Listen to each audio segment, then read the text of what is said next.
Janasena party కోసం కష్టపడిన ప్రతి కార్యకర్తకు తగిన గుర్తింపును పార్టీ అధ్యక్షులు రాష్ట్ర ఉప ముఖ్యమంత్రి కొణిదెల పవన్ కళ్యాణ్ ఇస్తున్నారని DCCB chairman Janasena party Kakinada జిల్లా అధ్యక్షులు తుమ్మల రామస్వామి, పార్టీ పిఠాపురం నియోజకవర్గ ఇన్ఛార్జ్ మరెడ్డి శ్రీనివాసరావు, మాజీ ఎమ్మెల్యే పెండెం దొరబాబు పేర్కొన్నారు. రైస్ మిల్లర్స్ అసోసియేషన్ కళ్యాణ మండపంలో జనసేన పార్టీ పిఠాపురం మండల కార్యకర్తల సమావేశం రాష్ట్ర ఉప ముఖ్యమంత్రి పిఠాపురం ఎమ్మెల్యే కొణిదెల పవన్ కళ్యాణ్ సూచనలతో నిర్వహించారు. ఈ కార్యక్రమంలో తుమ్మల రామస్వామి, మరెడ్డి శ్రీనివాసరావు, పెండెం దొరబాబు పాల్గొని కార్యకర్తల అభిప్రాయాలను, వారి సమస్యలను తెలుసుకున్నారు. మీ పొజిషన్ బట్టి ఆయా కమిటీలో మీ అందరికీ కూడా స్థానాలు ఉంటాయి. అంచేత ఇదేదో ఒకటే కమిటీ మీ మీద మొత్తం జరుగుతున్న మాత్రం అనుకోవద్దు. అంచేత దయచేసి మీరు చాలా పెద్ద ఎత్తున తరలిచ్చారు. అంచేత ముఖ్యంగా నాయకులు ప్లస్ ఎవరైనా ఇంట్రెస్ట్ ఉన్న వాళ్ళు కొద్దిగా మాట్లాడారు. అంచేత ఏంటంటే ఇది ఒక రకంగా కూడా ఒక బల ప్రదర్శన కూడా కాదు. ఎందుకంటే ఇందులో ముందు నుంచి పార్టీ నుంచి ఎవరున్నారు వాళ్ళని ఐడెంటిఫై చేసి పార్టీని ఎవరు లేని రోజున పార్టీ జెండా మోసిన వాళ్ళు ఎవరు వాళ్ళందరినీ గుర్తించి ముందు ఫైనల్ కమిటీ ఏర్పాటు చేయమన్నారు. అందుకు అనుగుణంగా ఈ సమావేశం జరుగుతుంది.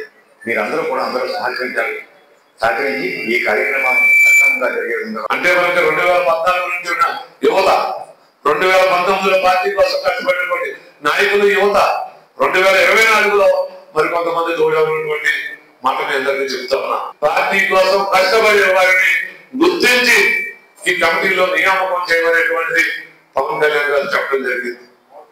అలాగే గ్రామాల్లో రాజకీయ నాయకులు జనసేన పార్టీ కోసం పనిచేస్తారన్నటువంటి వారు, అలాగే కొత్తగా మళ్ళీ ఈ మధ్యకాలంలో కూడా వచ్చిన వారిని గుర్తించి ఈ కమిటీల్లో భాగస్వాములు చేయాలనేటువంటిది పవన్ కళ్యాణ్ గారి యొక్క ఆలోచన.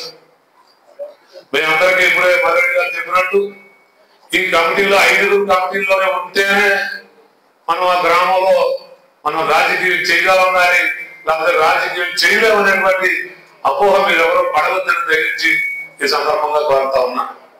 కేవలం ఈ 5 కమిటీ ఏంటంటే మన గ్రామానికి ఏ విధంగా అభివృద్ధి చేసుకోవాలి, మన డ్రైన్ ఎక్కడ పోయింది, రోడ్డు ఎక్కడ వేసుకోవాలి, సంక్షేమ ఫలాలు అందరికీ అందుతున్నాయా లేదా, అరువులందరికీ లబ్ధిదారులందరికీ వస్తున్నాయా లేదా, కొన్ని సమాచారాలు సేకరించడం కోసమే ఈ కమిటీ తప్పించి వారితోనే గ్రామాల్లో రాజకీయం జరుగుతుందనేటువంటిది మీరు భావించవలసినటువంటి అవసరం లేదని కూడా మీ అందరికీ తెలియజేస్తాం.